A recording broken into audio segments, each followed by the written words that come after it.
Assalamualaikum, salam sejahtera untuk kita semua. Selamat datang di kelas pendidikan kewarganegaraan. Pada pertemuan kali ini, kita akan diskusi dengan materi Sistem Hukum dan Peradilan Indonesia. Menurut Profesor Pankan, hukum merupakan keseluruhan peraturan hidup yang sifatnya memaksa untuk melindungi kepentingan manusia di dalam masyarakat suatu negara.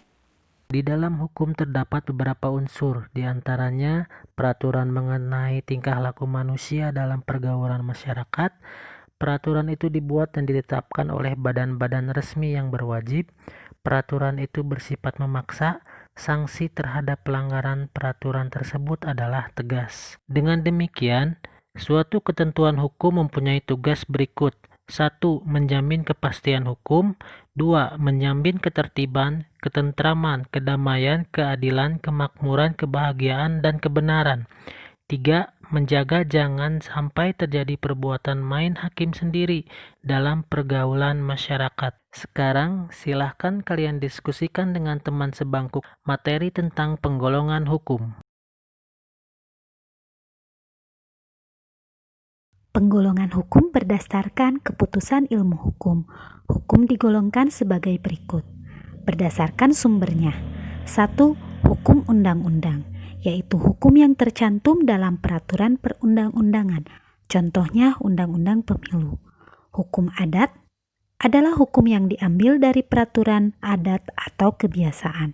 Contohnya Hukum Adat Minangkabau. Hukum yurisprudensi adalah hukum yang terbentuk dari putusan pengadilan. Contohnya KUHP. Hukum traktat adalah hukum yang menetapkan oleh negara peserta perjanjian internasional. Contohnya hukum batas negara.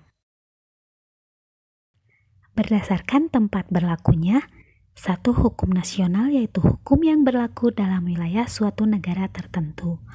2. Hukum internasional yang mengatur hubungan hukum antar negara dalam dunia internasional.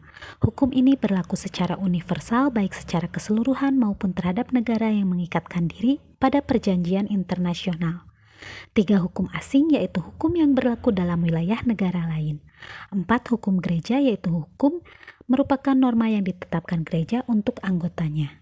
Berdasarkan bentuknya, hukum tertulis yang dibedakan atas dua macam berikut. Hukum tertulis yang dikodifikasikan yaitu hukum yang disusun secara lengkap, sistematis, teratur, dan dibukukan sehingga tidak perlu lagi peraturan pelaksanaan. Misalnya KUH Pidana, KUH Perdata, dan KUH Dagang. Hukum tertulis yang tidak dikodifikasikan yaitu hukum yang meskipun tertulis tetapi tidak disusun secara sistematis, tidak lengkap, dan masih terpisah-pisah, sehingga sering masih memerlukan peraturan pelaksanaan dan penerapan. Misalnya, Undang-Undang Pemerintahan, Peraturan Pemerintah, dan Keputusan Presiden. Hukum tidak tertulis yaitu hukum yang hidup dan diyakini oleh warga, masyarakat, serta dipatuhi dan tidak dibentuk menurut prosedur formal, tetapi lahir dan tumbuh di kalangan masyarakat itu sendiri. Berdasarkan waktu berlakunya, ius constitutum, hukum positif yaitu hukum yang berlaku sekarang bagi suatu masyarakat tertentu dalam suatu daerah tertentu.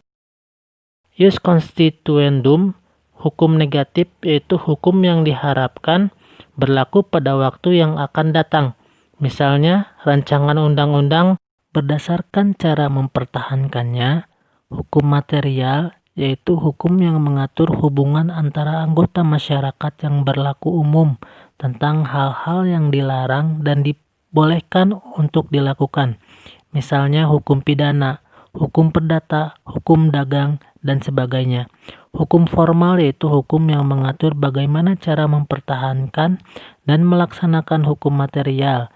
Misalnya hukum acara pidana, hukum acara perdata, dan sebagainya. Berdasarkan sifatnya, hukum yang memaksa yaitu hukum yang dalam keadaan bagaimanapun juga harus dan mempunyai paksaan mutlak. Misalnya melakukan pembunuhan, maka sanksinya secara paksa wajib dilaksanakan. Berdasarkan wujudnya. 1. Hukum objektif yaitu hukum yang mengatur hubungan antar dua orang atau lebih yang berlaku umum. Dengan kata lain, hukum dalam suatu negara yang berlaku umum dan tidak mengenai orang atau golongan tertentu. Dua hukum subjektif, yaitu hukum yang timbul dari hukum objektif dan berlaku terhadap seorang atau lebih. Berdasarkan isinya, satu hukum publik, yaitu hukum yang mengatur hubungan antara negara dengan individu menyangkut kepentingan umum. Hukum publik terbagi atas hukum pidana, yaitu mengatur tentang pelanggaran dan kejahatan, memuat larangan dan sanksi. Hukum tata negara, yaitu mengatur hubungan antara negara dengan bagian-bagiannya. Hukum tata usaha negara atau administratif, yaitu mengatur tugas kewajiban pejabat negara. Hukum internasional, yaitu mengatur hubungan antar negara, seperti perjanjian internasional, perjanjian perang, dan sebagainya. Hukum privat atau sipil, yaitu hukum yang mengatur hubungan antar individu dengan individu lain termasuk negara sebagai pribadi. Hukum privat terbagi atas hukum perdata, yaitu hukum yang mengatur hubungan antar individu secara umum. Contoh hukum keluarga, hukum kekayaan, dan hukum waris. Hukum perniagaan atau dagang, yaitu hukum yang mengatur hubungan antar individu dalam perdagangan. Contoh hukum tentang jual beli, hukum piutang, pendirian perusahaan dagang, dan sebagainya. Setelah kalian menyimak dan berdiskusi tentang hakikat hukum dan penggolongannya, sekarang silakan kalian mengerjakan tugas berikut.